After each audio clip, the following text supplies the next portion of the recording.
Chapter 12. A Swift Exit. Honno stormed down the passage, torch held aloft, and Fletch jogging to keep up. "You're making a big fuss, you numpty! He's harmless!" Honno ignored him, swinging the torch this way and that, following the trail of rope that had been left along the cave floor. Bligh and Ea were close behind, keeping their eyes peeled for any signs of their friends.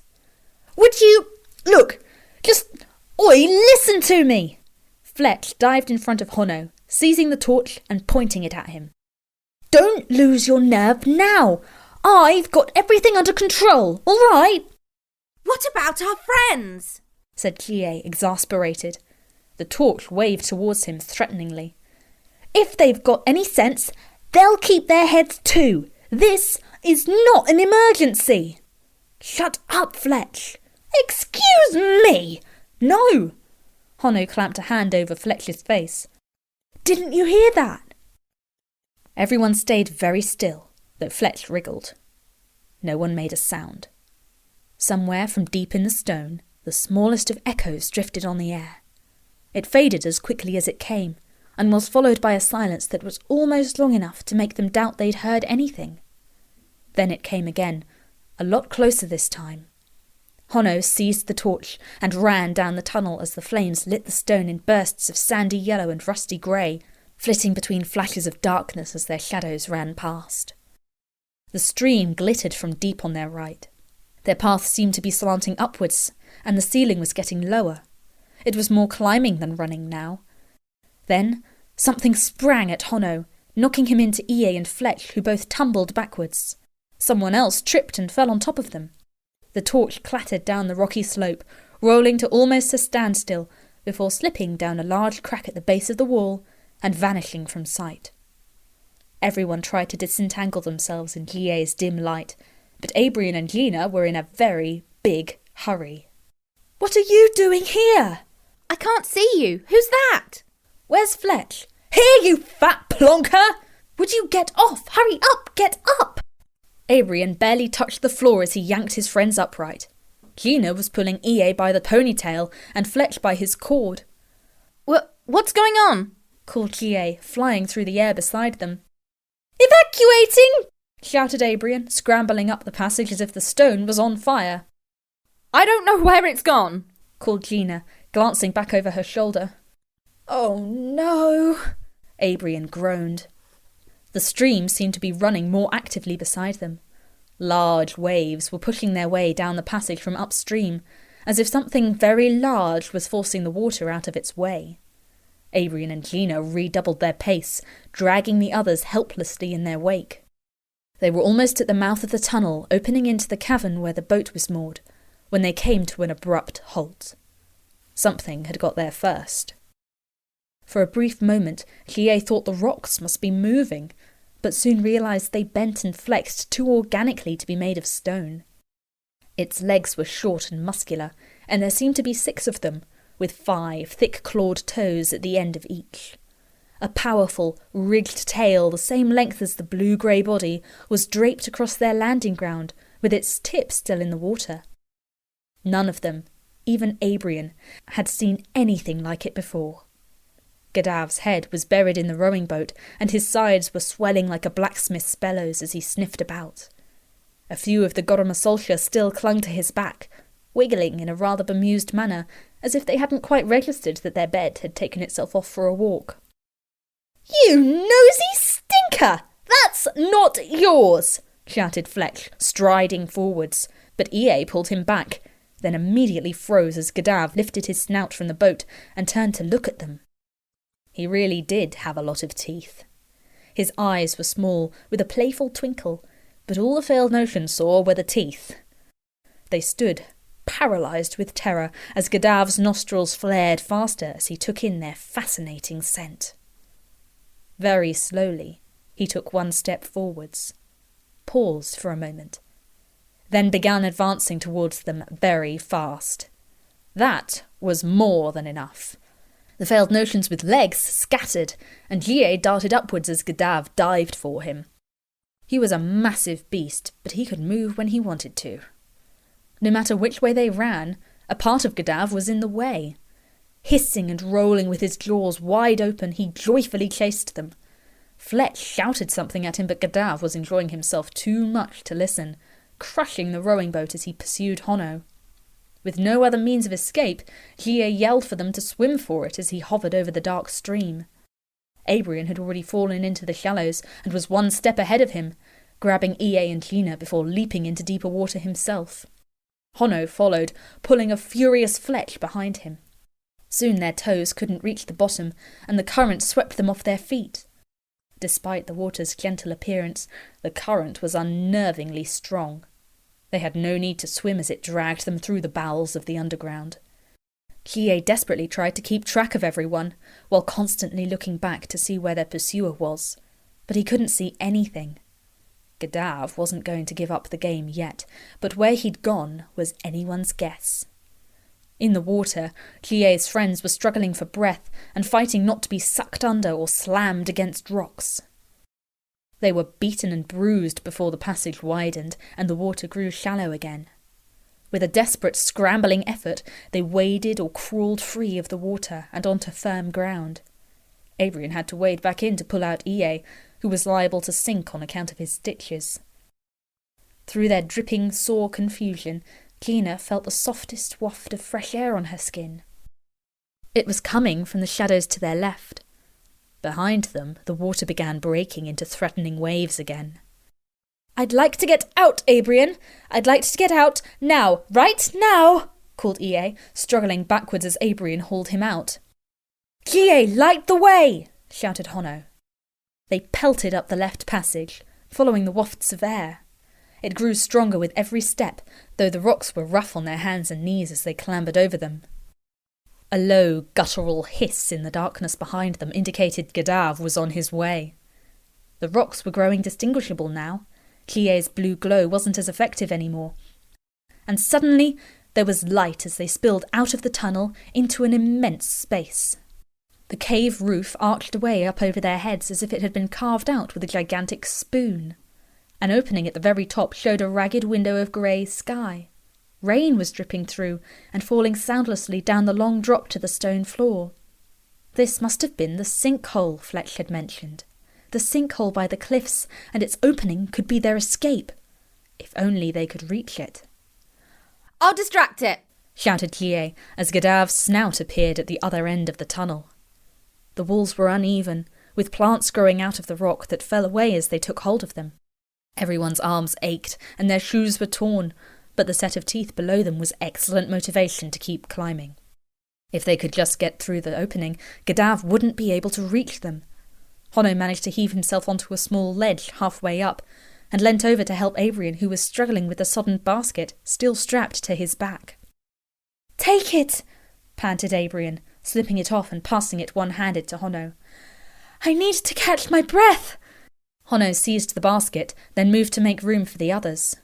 Down below, Kie was working hard to get Gadav's attention, but a ghost just wasn't half as interesting as live failed notions. "Keep going, it's fine," he called, trying to sound encouraging as he flitted around Gadav's head to entice him away. But Gadav didn't want to lose his new playmates, and was pacing along the foot of the wall, his head swaying from side to side as they struggled tantalizingly above him. "Fletch, what are you doing?" gasped Hono as he spotted the boy scaling the wall on the opposite side. "Just climbing, stupid!" shouted Fletch, clearly very annoyed at all of them. "Go on, up you go!" Hono could barely take his eyes from the teeth below them, but he obeyed. The opening was very close now. Rain was falling into their eyes. It was a matter of a few meters, but then Gadav decided to jump. With his long, muscular tail and his 4 back legs, he propelled himself upwards in a powerful spring. His jaws closed on thin air, though it nearly snapped their wits in two. Kie felt thoroughly insulted at his inadequacy as a plaything for the beast. Gadav crawled back across the floor and gazed up at the failed notions, assessing. "Hey, not them! Look! Look this way!" shouted Kie, realising what was going to happen, but Gadav was already crouching again. Like an arrow from a bow, he sprung upwards just as Gina, who was last, looked up to the sky above. Gadav's jaws clamped shut on her long hair, and she was pulled backwards off the rock face. She landed hard on top of his snout and rolled off like a doll. "Oi! Come here! Come here!" Fletch was holding on to the wall, leaning outwards. Gadav knew his voice and decided to listen this time. He turned his head with Gina's golden hair in his teeth and took a few plodding steps towards Fletch, dragging the still attached Gina along the floor. "Good! Now drop it!" Gadav gave the hair a shake and took 2 steps back. "Gadav!" The jaws stayed shut and the nostrils snorted. "I said drop!" Then Fletch set his feet against the wall and pushed himself into the air. It was over in 10 seconds. But more things happened in those 10 seconds than Bligh could possibly take in. As he looked up, he saw the cord around Fletch strain and break, saw his shirt tear as 2 wings unfurled from his back, and gaped as the boy glided at top speed through the air before smacking into Gadav. Then Bligh blinked, and there was Fletch on top of Gadav's neck, his skinny arms prizing the massive jaws open. Gina staggered upright, pulling her hair from the teeth, and shot back to the wall. Fletch's wings strained as he held on to Gadav's jaws as long as he could.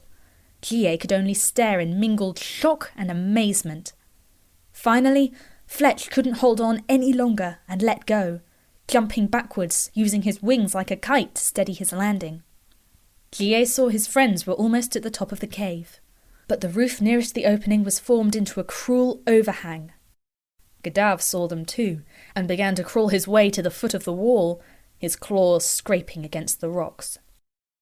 "You are being a naughty little—" Fletch shouted, taking a run-up and leaping at Gadav, wrapping his arms as far as he could around his bulk, dragging the creature a few inches down the wall, but Gadav hardly noticed him.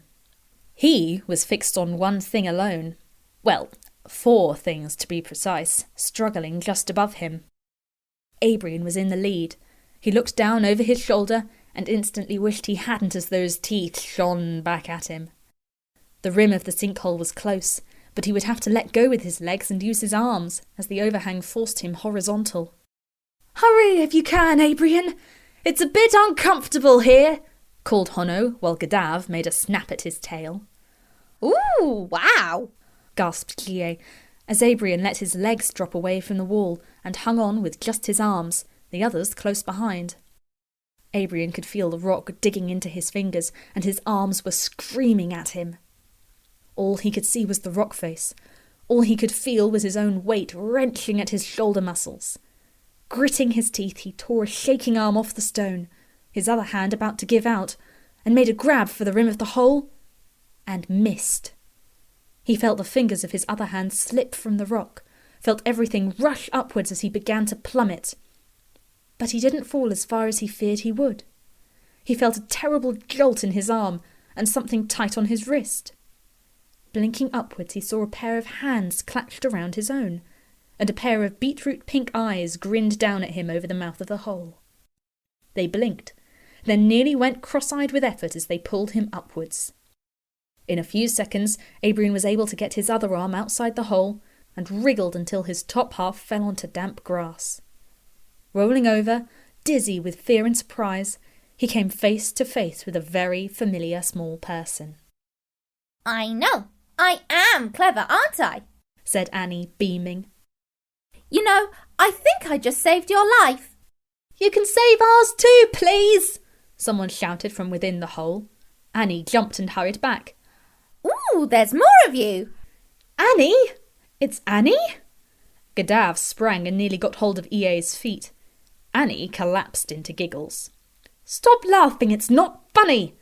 "Aw, just one more second," snorted Annie. "The monster thing's going to do a big jump again."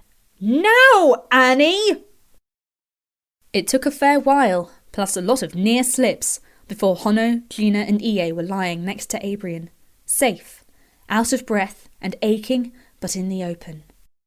A cool breeze ruffled the air, and they could hear waves sloshing somewhere at the foot of the cliff. They had emerged onto a high, grassy space, where the surrounding forest thinned out to allow what small headland Illa had to jut out into the sea. The ground was uneven, ploughed with troughs and dips. The sinkhole was the largest of these, descending into the ground until it split into the opening through which they'd climbed. The sounds of Fletch reprimanding Gadav drifted up through the hole. Meanwhile, Annie had started telling her friends all about how she'd managed to find them, but she didn't get very far. As soon as they had strength to sit up, Abrian and Honno were hugging her so tight she had to stop chattering just to breathe. They had all completely forgotten about her. They hadn't even wondered what might have happened to her after the fish had struck. Now the days that lay behind them filled up with her absence until it was almost too much to bear. Their capable, bright, and wonderfully ridiculous Annie had, of course, done perfectly well on her own, and had managed to find them in the nick of time, while they had, once again, got into a perfect mess of trouble. They had never felt so stupid or so ashamed all their lives. My head's going to fall off! Annie croaked, and they eventually let go. Agah and Gina all looked very embarrassed as well, and earnestly told her how much they owed her thanks. Well, I am amazing, I suppose, said Annie, glowing with pride. So, who's that down there? My name is Fletch, came Fletch's voice from below. And I can hear you! Annie leant her chin over the hole, and her eyes sparkled as Gadav looked up at her and sniffed.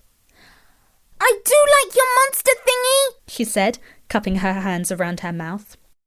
He's my Gadav, and you can tell your friends, if they hadn't run around, he wouldn't be all over excited now. He's only a baby. He thought you wanted to play. You hear that? You're all idiots, Annie called over her shoulder. The others nodded miserably. We know. Gadav hissed and snapped at Fletch, who gave him a hard shove. Behave! No, they've gone now. They're not coming back down. Another hiss. Yeah, get over it. Go on, push off. Fletch gave Gadav an affectionate slap and a rub as he slunk towards the dribbling stream. He gave one last look up at the gap in the roof, then disappeared into the dark of the tunnels once more. In a few minutes Fletch had joined them on the surface, having half flapped, half climbed up like a butterfly negotiating flowers. His wings were rather scruffy close up, and looked dirty and bent. He looked rather bemused as they stared at him. What? He asked. You've all got tails, after all. I don't know why you're so surprised. We've never met anybody with... Well, lucky you, said Fletch. I'm the only one like me. There used to be more once, I reckon. Tenir and the islanders don't like it. Reminds them our kind won't go away. He sniggered. It gets on their nerves every day. Why does it get on their nerves? Asked Annie, always ready to take notes. Because some people don't know what to do when you come with extra bits, laughed Fletch, stretching. The wind blew again, blowing the rain into their faces. Abrian felt his hands stinging and sighed. Time was getting on. What's in here? Asked Annie, peeling open the lid of their one remaining, rather battered basket. What we had been collecting, said Abrian. Hate to tell you, but it looks like a horrid slimy mess, said Annie.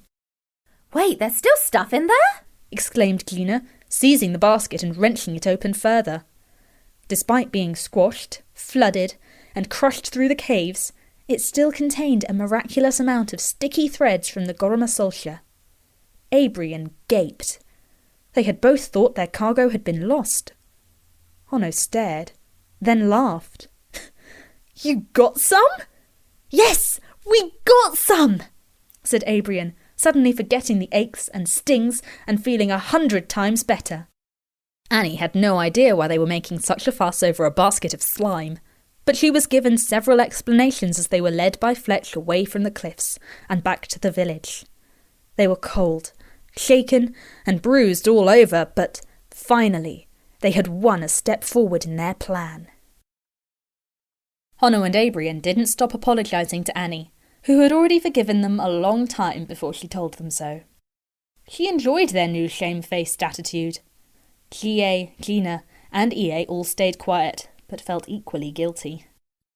Annie much preferred them to focus on how she had saved everyone just in time through a miraculous stroke of luck. After the fish had released her, Annie had travelled very fast for a very long while. She thought pink magic had something to do with it.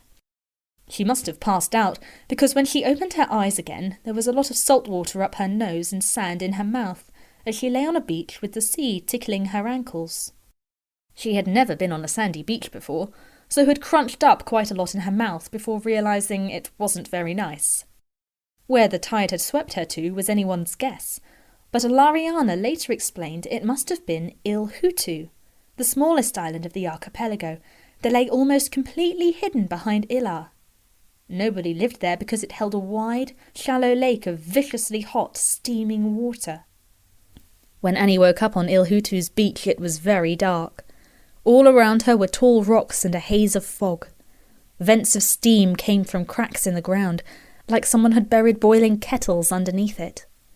A deep orange glow broke through the clouds for a fleeting moment, and made the whole island seem as if it was on fire.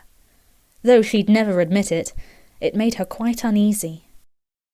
Once daylight had spread itself over the island, and the rain fell as constantly as ever, Annie explored until she came to the edge of Ilhutu's lake. She was feeling very thirsty from all the sand and seawater she'd swallowed, but found the rim was encircled by pools of glutinous mud which let loose lazy bubbles and odd smells. She had gone to poke one to see if it would be worth a taste, but then caught sight of the shape of Allaire in the distance, and the tiny smudge of a ship disappearing around its eastern side. Making up her mind that her friends must be worrying about her and wondering what she had done to the big fish, she decided it was only fair to find them and set their minds at rest that she only made it sick. Skirting the long banks of the lake, she wandered through the forest of vapours and hopped over clear pools with orange, yellow and blue beds. As she reached the far end of the island, however, she saw to her great annoyance that there was a broad channel of sea between the shores of Ilhutu and Allaire.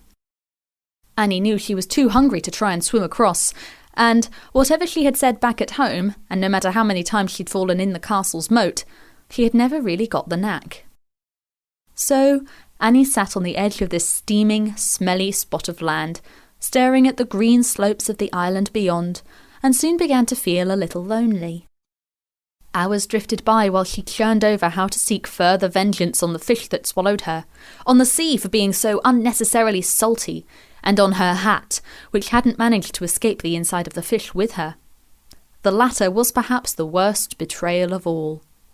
She was an extremely magically spirited small person who was unnaturally powerful. The hat was a piece of fabric that really didn't have to make that much effort, but it hadn't even managed to choke the fish or float loyally beside her when she washed up on the shore. It was dead to her now. She must have been thinking about this for a long time, because she suddenly found herself opening her eyes and sitting up. Sleep must have crept up on her while she sat thinking, because the daylight seemed far less like morning and much more like late afternoon, and it was raining hard. Rubbing her eyes, she slowly remembered her tricky predicament, but before her heart could quite finish sinking, it suddenly rose again like a cork. While she dozed, the tide had been at work, pulling away from the shore and opening up a thin bank of sand that ran between the two islands. It was as if the sea had made a path just for her, though it wasn't going to wait around all day for her to cross it. The tide had already begun its work closing the gap, and waves on the Allaire side were already reconnecting. Annie ran as fast as she could for the first 20 seconds, then found her legs were extremely tired and she had a stitch. Tiredness was a feeling almost unknown to her, and she cursed sleep for creeping up on her. This new sensation came as a shock. She soon recovered and made it very clear to tiredness that it was, and always would remain, her enemy, right up there with her disloyal, treacherous hat. The gap between the islands was a lot longer than it initially appeared, and Annie had to wade the last of it before she finally staggered onto the shores of Allaire. Once she was safe on the new island, tiredness scored another point, and Annie found her legs getting wobbly. A short nap, huddled in the shelter of a hollow tree, unexpectedly grew into a good night's sleep. When she awoke, Annie felt very pleased at her ability to fight tiredness with her eyes closed. She'd obviously done a ferocious job because it had completely fled from her by the morning, and didn't bother her all day while she explored the rim of the island. Her plan was if she could circle the entire coast of the island, the ship would eventually appear.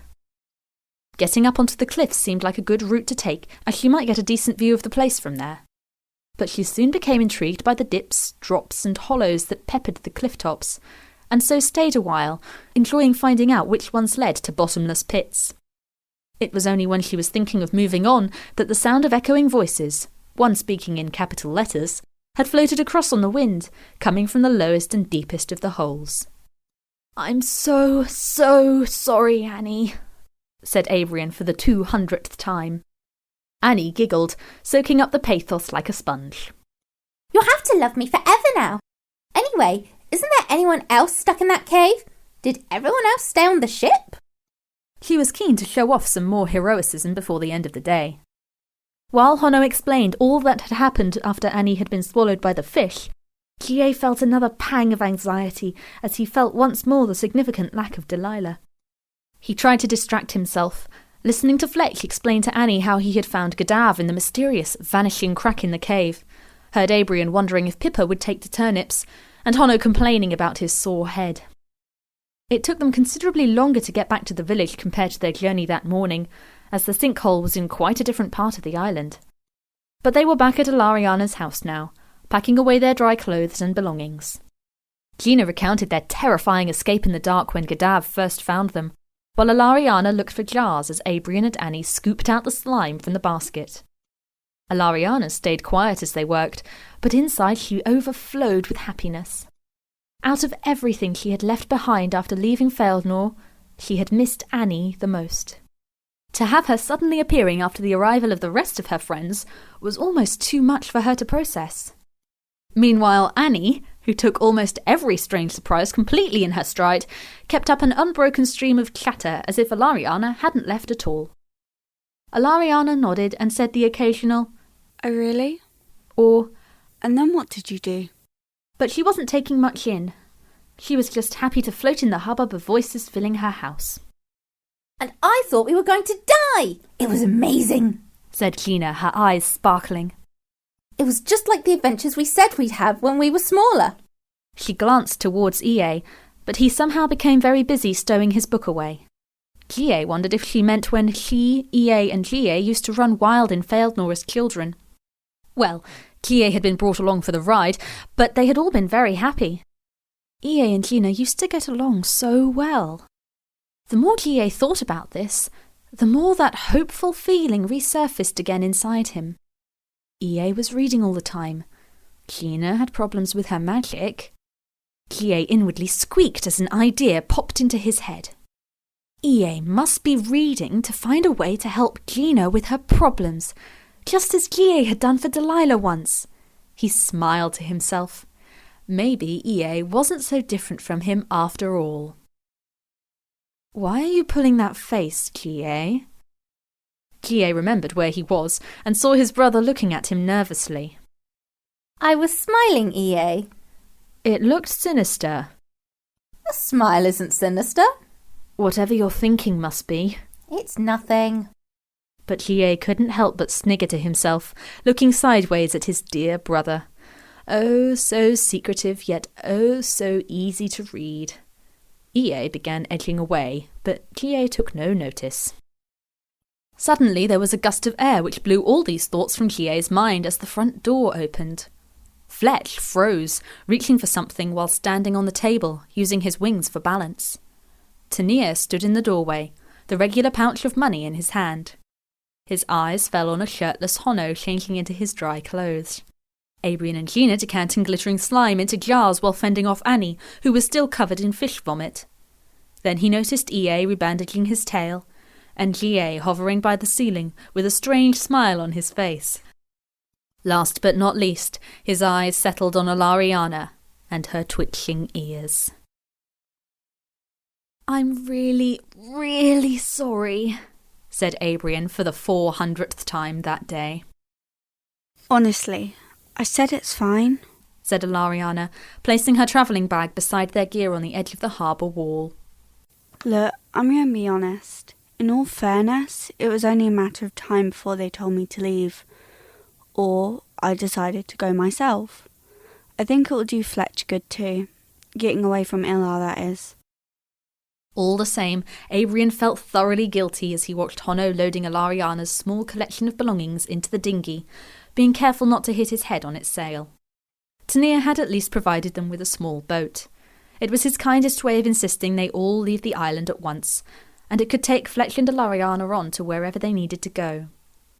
They would all take this boat back to the ship, on which their two friends could travel with them as far as the mainland of Tengasharu at the foot of the archipelago. Then each party would go their separate ways.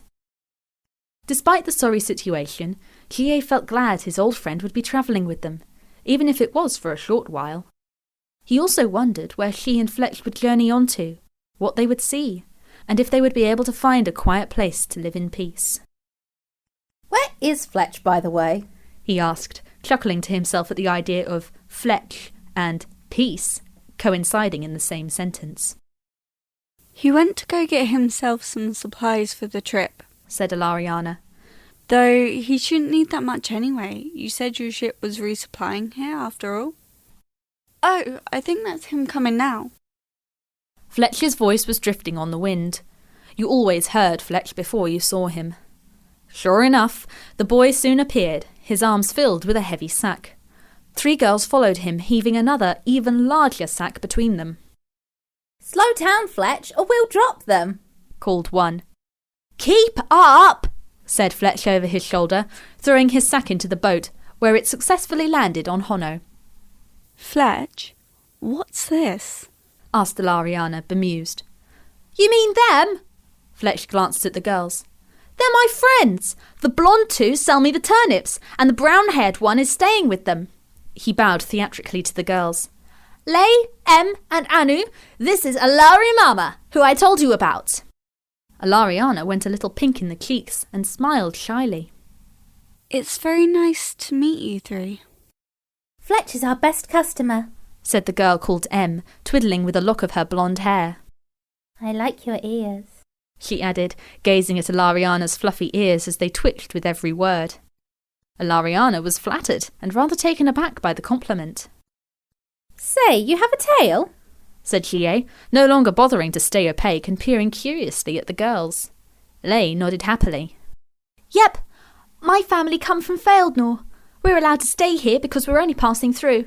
We're travelling the world and stopped off for a bit. Em and Anu and Fletch have been great friends. You're very lucky, said Alariana. You know, I felt sure that not everyone on this island was the same as Tenir. Of course not, said Anu kindly. It'd be really boring if we couldn't meet interesting new people. Alariana and Chie exchanged looks. They were very rarely considered interesting in such a positive way. Hey, do you want to see a trick? asked Lay, breaking the awkward silence. She flexed her fingers, cracked her knuckles, and let a burst of red magic fly from her fingertips. It fell like rosy snowflakes around their heads, settling on their hair and noses. Chie stared. You use red magic? Lay nodded. Yeah, and Anu can do purple. With a nudge from her sister, Anu took a deep breath, lifted her finger, and in a few sweeping movements, she'd drawn a dazzling swirl of violet in the air, which shimmered and crackled. That's amazing, said Chie, while Alariana nodded enthusiastically. The girls beamed. Fletch cleared his throat, keen to draw some attention back to himself. Yes, ghosts are easily entertained. Now, you will remember what we agreed? Of course, don't worry, said Em. Every other week, turnips, down the sinkhole and a belly rub. Good, said Fletch approvingly. Em's good with looking after beasties. She's going to take care of Gadav for me. Chie and Alariana exchanged worried looks, but once Fletch had hopped into the boat, Em leaned in and whispered. Don't worry. Between you and me, Gadav doesn't need to eat turnips. We've been visiting him for ages. He just likes the attention and having his teeth brushed. Would you two hurry up? Called EA from the boat, pulling Annie away from the side as she made a dive at a passing fish. Well, I'm really glad I was able to meet you, said Alariana, shaking each girl by the hand, probably more firmly than she meant to. It's good to know there are some people as nice as you here. You can show the rest of Illa how to do things right. Keep up the magic practice, called Chie, giving them a wave goodbye, before quickly flipping over the wall and gliding after his friends. The three girls waved goodbye, then headed back into the village. They had an oversized baby monster thingy waiting, doubtlessly looking forward to a scratch under the chin. As the boat gently bobbed through the water, Alariana sighed, looking a lot happier. I wish I met those three sooner. All the youngest. She made my heart melt. I wish I'd told her. I'm sure they know somehow, said Chie, floating beside the boat as they rowed, sailing it was far too fiddly, back towards the waiting ship. The sailors had finished making repairs and the ship was ready by early that afternoon. They found themselves with nothing to do while they waited to see if the failed notions came back empty-handed, alive, or neither of the above. Morland was tending to his fruit tree. There was one small, oval-shaped fruit peeping from under its leaves. It was greenish-yellow and looked rather unappetising. Haidur stretched himself across a comfortable piece of woodwork at the prow, while Bligh sat close behind, conducting a mock therapy discussion. This helped to release some of their oh-so-many woes, most of which they happily decided had failed notions as their root cause. And when did you realise your mother despised you? Oh, very early on, said Haidur in a matter-of-fact tone. She always said she felt an immense sense of disappointment ever since I arrived. Ah, said Bligh knowledgeably. I felt quite the same. It's like this empty, black chasm inside that I just couldn't understand until I heard the name Haidur, and then it all made sense. Yes, quite, nodded Haidur. And do you think Seaward has anything to do with how you are? Oh, without a doubt. He's a constant plague on my existence.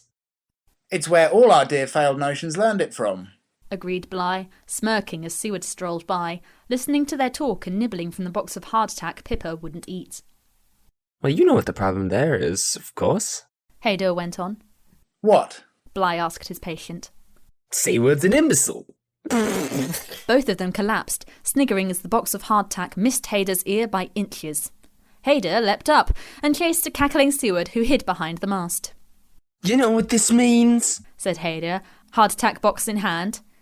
Eat it! Shouted Seaward, and ducked for cover as Haidur tried to force the box into his mouth. Bligh, meanwhile, seized his opportunity and settled into the now vacant relaxation spot, looking very pleased. As the noise on deck continued, and he was just drifting into a doze, he got the prickling feeling that someone was watching him. He opened an eye and saw something blue hovering above him. He sighed. Mr. Ghost, you are so very difficult to wake up yourself. Why are you going to all the trouble of waking me? Oh, good. I thought you might be dead, said Chie, looking relieved. Can you lower the ladder and let the others up? Bligh opened his other eye and peered over the side to look down at the failed notions, bobbing in the dinghy below. That's not the boat you left with, he said after a moment. We know, said Chie carefully. Where's the first boat? It's really nice to see you again, called Annie, smiling as sweetly as she could. Did you catch any fish? You are all very within range, muttered Bligh, getting up from his spot. Relaxation time was over. In 15 minutes, the little dinghy had been secured with a line so it floated behind the stern, and the failed notions were back on board, recounting almost everything that had happened. They were reluctant to go into too much detail about their many and various mistakes, and focused on showing the sailors the jars of slime from the Goramasoltia and introducing Alariana and Fletch. The latter had been warned that unless he kept to a vow of sacred, unbroken silence, he would be flying the journey by himself, underwater. "You're rich!" he shouted to the sailors as soon as he stepped on board. Fletch! hissed Alariana. "What? Their boat is huge!" "We're only borrowing it," said Honno flatly. It's too nice. Said Morland, watching Alariana and Fletch from the corner of his eye. 2 nights, and then our charity ends. By then, His Highness will have surely rejoined us, and there will be unequivocally no room. They haven't come back yet? Asked Chie, looking up. Do you see them? said Morland bluntly, picking up his fruit tree and pushing through Chie. Sorry I asked, said Chie, annoyed. Well, if you want to see your dear lady friend again, I'd get to work. All of you. Snapped Morland. And you, keep yourself out of the way. He added to Chie, who frowned but decided to say nothing for the time being. This will all end in tears now the ghost's back. I just know it. Morland muttered to himself, stomping away to notify the captain. Alariana and Fletch soon found themselves put to good use, while Honno, Abrian, EA and Gina didn't even have time to sit down before they were hauling out sheets and guiding the ship out of Ilar's waters. Only Annie was allowed a rest. Being swallowed and consequently regurgitated by a gigantic fish, then stranded on a barren island before rescuing her comrades, had earned Annie a notch of golden respect from the Nausians. In the light of their newfound admiration, they had almost forgotten that it was her magical antics that had lured the giant fish to them in the first place. Indeed, they were far more inclined to believe it had all been the fault of the only other luminous glowing person on board, who must have caught the fish's eye. There was one other reason Annie was encouraged away from work. No Nausian with half a right mind would get involved in the private world of women's grooming. It simply wasn't proper. However, when a lady, even one as small as Annie, wished that strongly of sulphur from the lake of Ilhutu, the mouldy inside of a tree stump, and fish vomit, they were forced to drop a few hints that she should spend her free time taking a bath. Annie being Annie, however, no such thought crossed her mind as she breezed past the stepping stone trail of soap blocks, scrubbing brushes, mops, and all the buckets carefully placed in her path. She pranced into the nearest hammock, not hers of course, she didn't want to get it dirty, and fell fast asleep as the ship pointed its nose away from Ilar and its siblings, and began making its way to Tengasharu, and the hope of finally reuniting with their friends.